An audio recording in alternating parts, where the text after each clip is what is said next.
Chcem sa vám všetkým poďakovať, aj keď mnohí tu už nie ste, za veľmi korektné, môžem povedať, športové správanie, za povzbudzovanie tých svojich, ale ukázanie úcty k svojim priateľom a takto by to nejako malo byť, tak toto aj je na dnešnej výstave.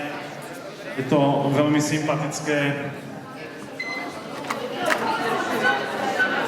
Isté, možno mnohým sa posudzovanie našich rakúskych paní rozhodkyň zdalo byť troška prísnejšie, ale ono je to možno občas dobré, keď nám ukážu z iného zorného uhla chyby, ktoré možno my doma viac prehliada.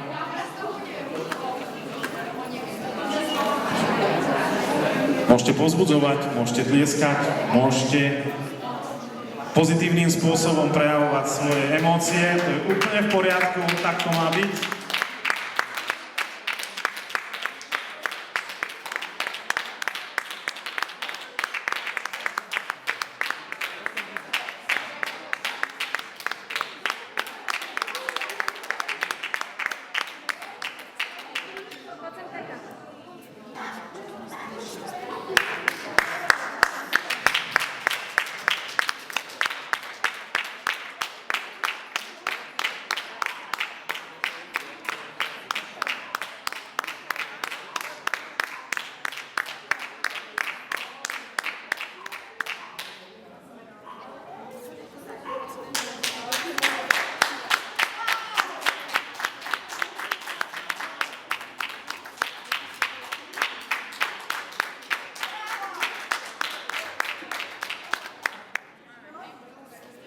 Ešte jedno kolečko.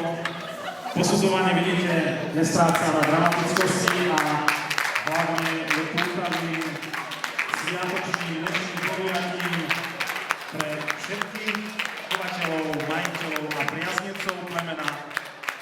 Máme víťazku, katalógové číslo, ak sa nemýlim, 87. Víťaz plemena. Víťaz plemena na dnešnej výročnej výstave je známy